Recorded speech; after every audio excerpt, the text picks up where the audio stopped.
Reporting live from Article 5 News Channel. Today we are starring the topic hiring mentally ill employees. Now, you may be asking yourself, what is that? Well, I can explain that for you. My name is Gianna Hobbs and I'm going to be your news anchor for today. Hiring bias happens when employers do an interview on somebody and makes a decision based on stereotypes instead of actual qualifications.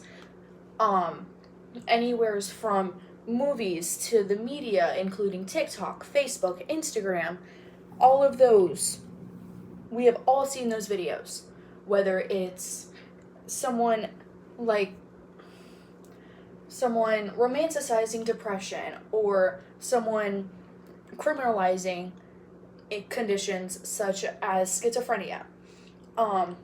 These assumptions can be anywhere from unreliable, unstable, less productive, likely to call out, and difficult to manage. Now, why does this bias happen? It is from lack of understanding of mental illness. It is stereotypes, like I said, in the media. An example of this, especially on the news, is calling a perpetrator deranged, psychotic, and even challenged. TV shows and movies often only either romanticize or criminalize a mental disorder, which then leads to discomfort in openly talking about mental health. Discrimination can look anywhere from not being hired after disclosing a diagnosis, asking illegal medical questions in an interview. It could even be somewhere as simply bullying a person based on their mental illness. That is illegal. Mentally ill employees mainly then go to places to work, such as restaurants, such as retail, such as anywhere from gas stations. We've all seen it. Now me, I work at a restaurant.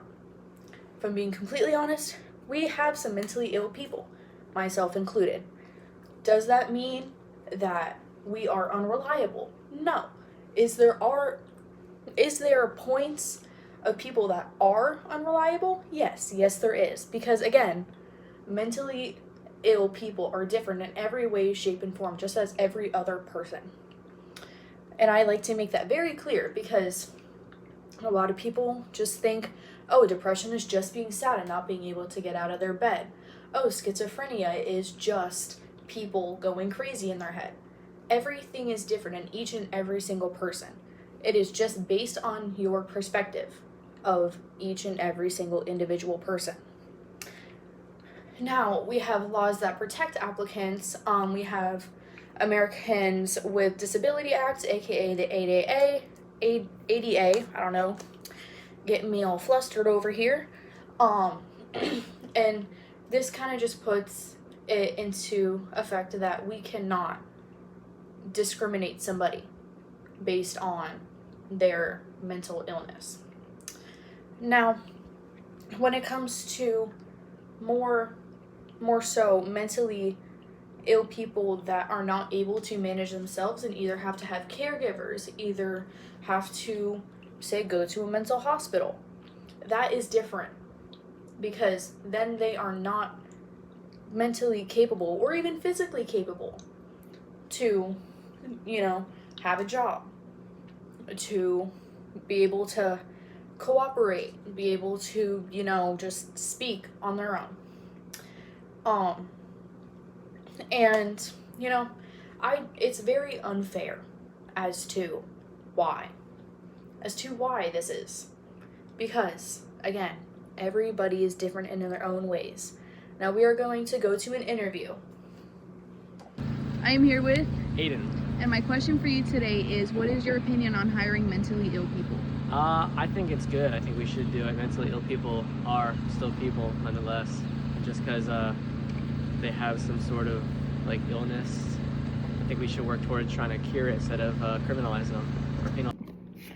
As he said, people are people nonetheless. Now, the case against hiring bias. Advocates for equal hiring practices argue that bias towards individuals with mental health is largely driven by stigma rather than evidence.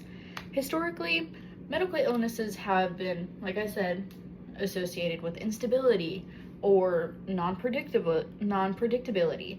However, there are treatments, there is medicine with clinical research that demonstrates that many individuals can manage their conditions effectively and perform successfully in professional environments. Like I said, the ADA prohibits discrimination against qualified individuals with disabilities, including many mental health conditions. Under the ADA, employers cannot reject an applicant solely due to a diagnosis. They cannot ask improper medical questions before a job offer, and they must provide reasonable accommodations when they do not create a hardship. Supporters argue that protections reinforce a core principle. Employment decisions should be based on ability and not assumption. Research supports this perspective. In a follow-up study on hiring attitudes, Bastini and colleagues examined employer perception of applicants with mental health histories. Their findings suggest that while stigma still exists, structured information and context significantly improved hiring attitudes. When employers were given clear details about an applicant's qualification and stability, bias decreases. This study honestly indicates that much of hesitation can stem from uncertainty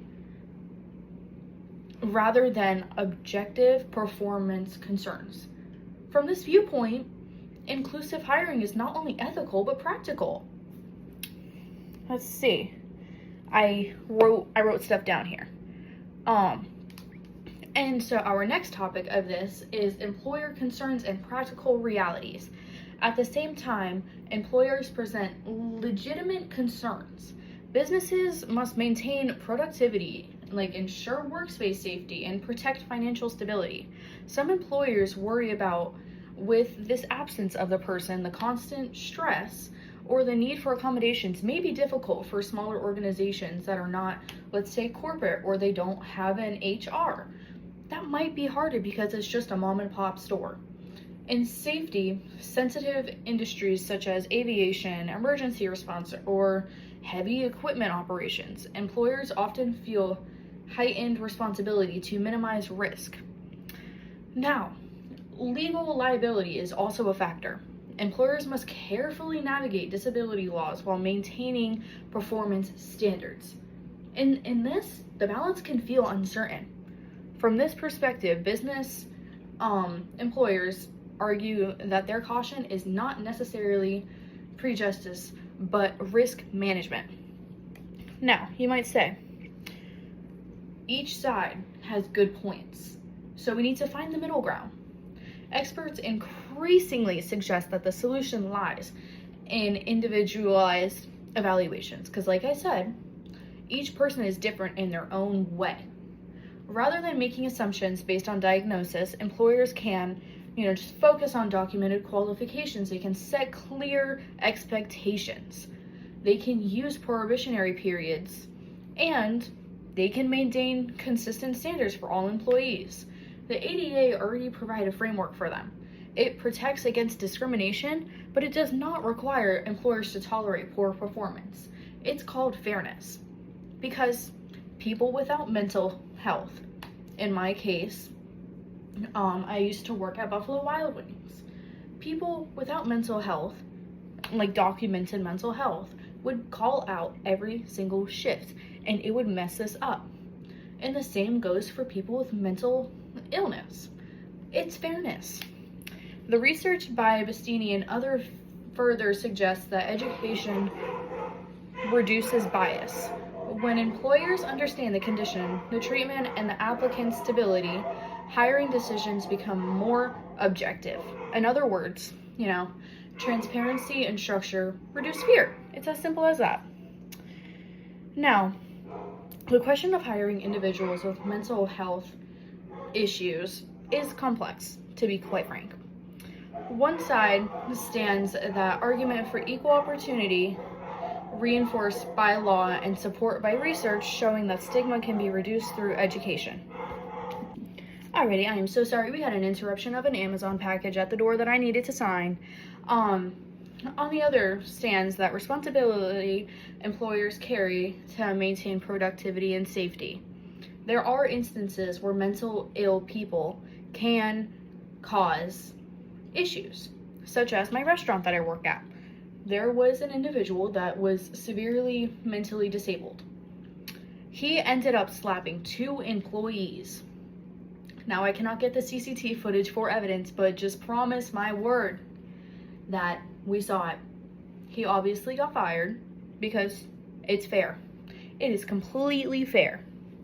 When hiring decisions are based on qualifications, document performance, and fair standards rather than assumptions, workplaces can be both inclusive and responsible.